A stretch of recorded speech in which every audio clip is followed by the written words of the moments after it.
Olá, alunos, tudo bem? Como que vocês estão? Meu nome é Arthur e hoje nós estaremos dando sequência à nossa 13ª aula, a aula 13 de matemática. Na aula anterior, a gente comentou com vocês sobre a nova classificação de números, que foram os números racionais. Revisamos também os números naturais e os números inteiros. Ao fim da aula, eu deixei para vocês os números que contemplavam os números racionais e comentei com vocês sobre as frações e os números fracionários. E é isso que a gente vai dar sequência hoje aqui no nosso encontro. Nós temos os números racionais, representado pela letra grega Q maiúsculo, decorrente da palavra quociente, que é o resultado de uma divisão. Os números fracionários, ou simplesmente frações, são conceitos que vocês já trabalham no dia a dia de vocês. Vocês já conhecem conceitos como metade, um terço, um quarto, e tudo isso decorre de uma linguagem matemática que é a fração. Por exemplo, aqui eu quero representar essa situação através de um número fracionário. Nós temos o quê? Uma barra inteira, e essa barra foi dividida em 3 barras de mesmo tamanho. Uma dessas barras está pintada, está hachurada. Então, a fração que representa essa situação é a fração 1, que é a parte hachurada, por 3, que é o total.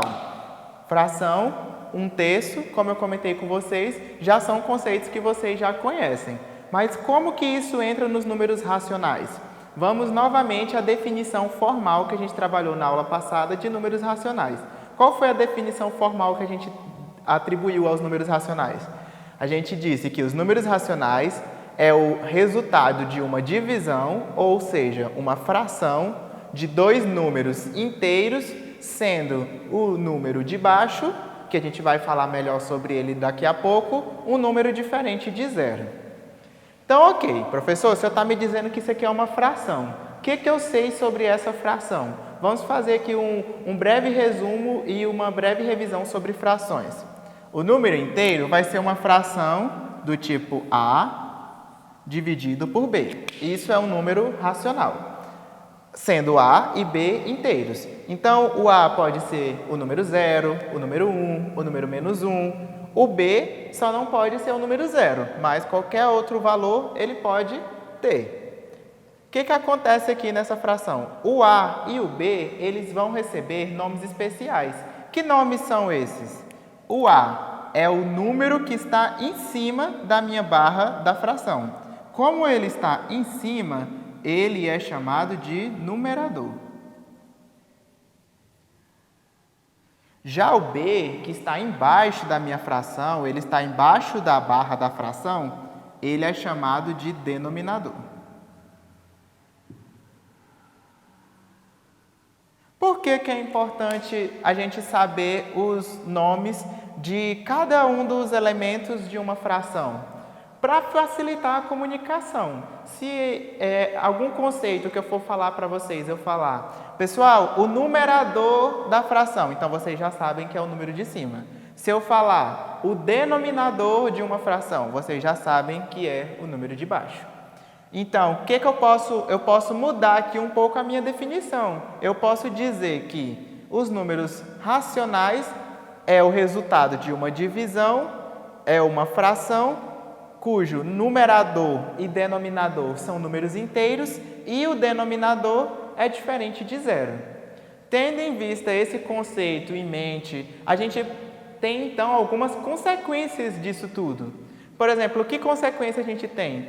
Que todo número inteiro também é uma fração. Não, professor, sério isso aí? Então, me dá um exemplo aí, porque só por essa afirmação sua ainda estou com dúvida. Vamos pensar, então, no número menos 4. O que é o número menos 4? Eu vou pensar, então, em uma divisão, que a minha resposta dessa divisão é menos 4. Eu posso pensar, por exemplo, no menos 16 dividido por 4. A gente tem aqui 2 números de sinais opostos, o 16 é negativo, o 4 é positivo, sendo assim o resultado da divisão é negativo, correto? E 16 dividido por 4, 4. Está vendo aqui que nós temos uma fração e essa fração resultou no número inteiro. E eu poderia ter também outra fração que iria me dar esse mesmo número menos 4. Qual, por exemplo, professor? 20 dividido por menos 5. Novamente, um número positivo dividido por um número negativo, resultado, número negativo. 20 dividido por 5, 4. Olha, já acabei entrando aqui na outra curiosidade, na outra consequência do nosso conceito, que é o quê? Que frações diferentes podem representar a mesma quantidade. Vai depender tudo da situação e de como que eu vou analisar essa situação.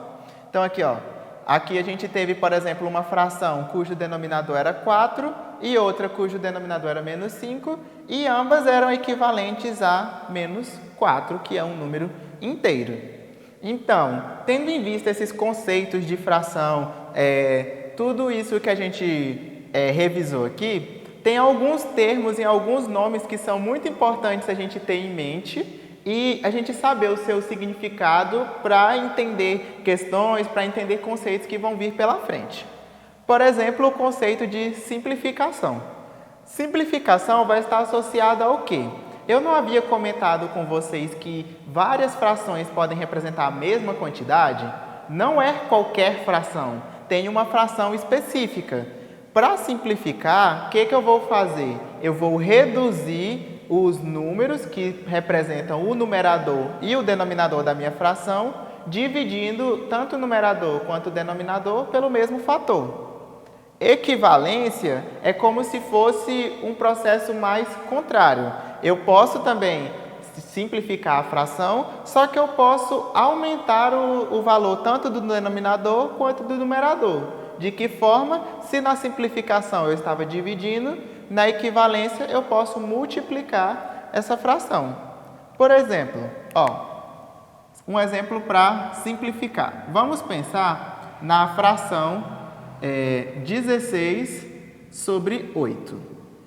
Essa fração representa o quê? 16 partes de um total de 8. Eu posso reduzir essa minha fração, eu posso simplificar. Para simplificar, eu vou ter que dividir tanto o numerador quanto o denominador pelo mesmo número. Que número que será esse? Eu vou dividir aqui, no caso, por 8. Então, olha, eu vou dividir tanto o numerador quanto o denominador pelo mesmo 8. 16 dividido por 8, 2. 8 dividido por 8, 1. 2 sobre 1 é o equivalente a 2. Então, a fração 16 sobre 8, eu posso simplificar ela e chegar no número 2. Só que eu posso fazer também o processo contrário, que seria um processo de equivalência. Eu posso sair do número 2. O número 2 é o quê? É o resultado de uma divisão por 1. Então, 2 dividido por 1. E aqui eu posso multiplicar tanto o numerador quanto o denominador por 8. Se eu multiplicar o numerador e o denominador por 8, eu volto a 16 oitavos. Então, a gente já tem em mente aqui o conceito de simplificação e equivalência. A fração reduzida vai ser o processo de simplificação às frações que vão aparecendo. Então, por exemplo, a fração 2 sobre 1 é uma fração reduzida da fração 16 sobre 8.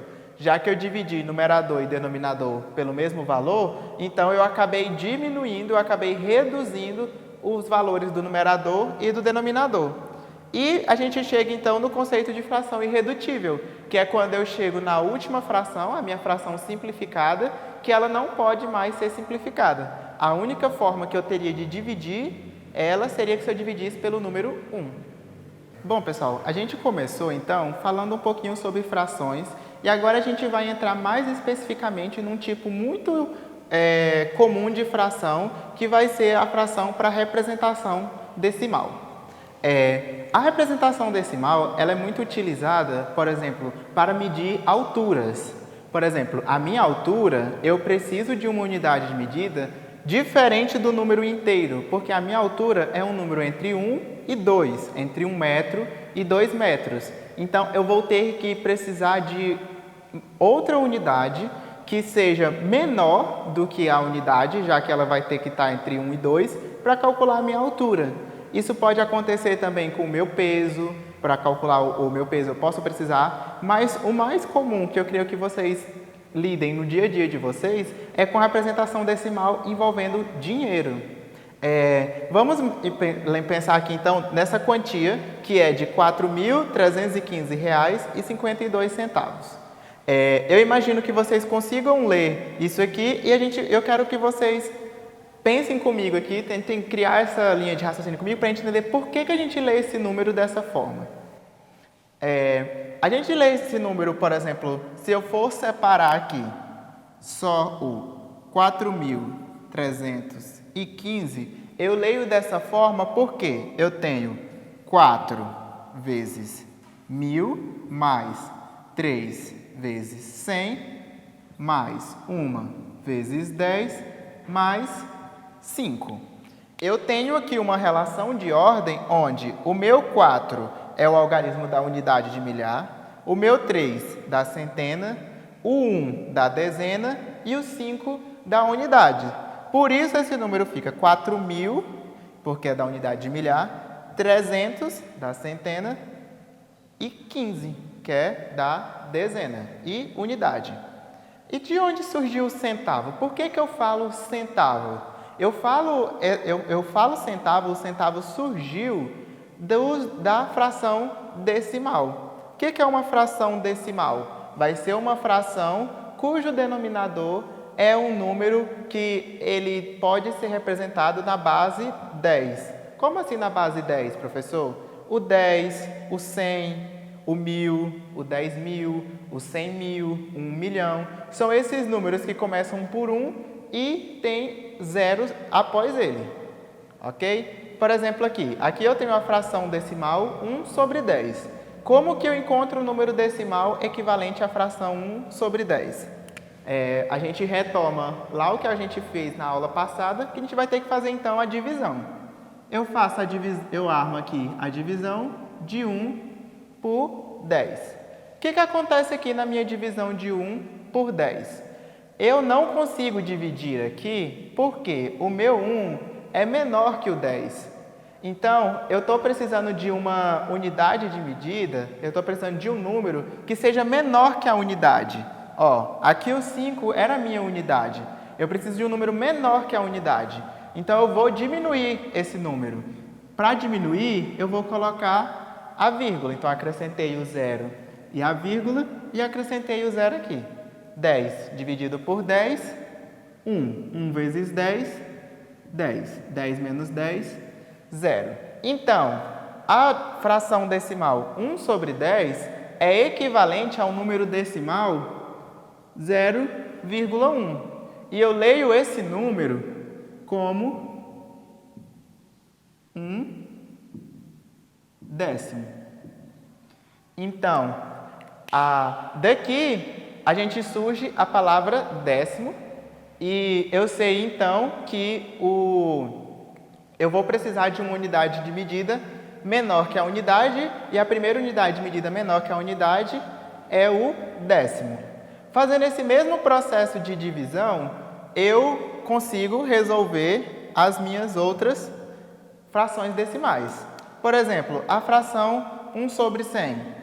Vou fazer a divisão aqui, 1 sobre 100, até a gente perceber que tem um processo mais fácil de eu perceber isso aqui. Então, vamos lá. 1 sobre 100. 1 para dividir por 100, 1 é menor que 100, então eu preciso de uma unidade menor do que a unidade. Então, eu venho para o décimo. Então, vou acrescentar o 0, a vírgula e o 0. O que eu tenho aqui agora em frente? Eu tenho 10 dividido por 100. O 10 continua menor que o 100. Ou seja, o meu décimo que eu utilizei aqui não foi suficiente para eu completar a divisão. Então, eu vou precisar acrescentar mais um zero aqui, diminuir mais ainda a minha unidade de décimo. Eu vou precisar de uma unidade menor que o décimo para medir. Acrescentei um zero, acrescento um zero aqui também. 100 dividido por 100, 1. Então, 1 vezes 1, ou 1 vezes 100, 100. 100 menos 100, 0. Então, a fração decimal 1 sobre 100 é equivalente ao número 0,01. E eu leio esse número 0,01 como 1 centésimo. Então, aqui eu já cheguei na palavra centésimo. Centésimo. Vamos voltar ali no nosso problema. Como que eu li essa quantidade de valor, essa quantia de dinheiro? R$ 4.315,52. Por que centavos? Centavos por causa da palavra centésimo. Centésimo vem dessa palavra cente, que tem a ver com o 100, que é o denominador da minha fração. Então, como eu tenho duas casas depois da vírgula, utiliza-se no sistema monetário, que é o sistema que envolve dinheiro, a palavra centavo. Então, aqui a gente tem que a nossa fração tem dois zeros, então ela vai ter duas unidades depois da vírgula e é o centésimo. Então, eu tenho duas casas depois da vírgula, eu tenho um centésimo. Sendo assim, então, fica essas duas frações decimais para vocês tentarem fazer o dispositivo prático, encontrar a representação decimal e pensar tanto no nosso problema aqui que a gente pensou para falar sobre a representação decimal, quanto no resultado dessas divisões. Então, é isso. Um abraço. Acessem a plataforma Palmas Homeschool. Lá vocês vão ter acesso a essa e outras aulas anteriores, além dos blocos de materiais e várias outras atividades bastante interessantes.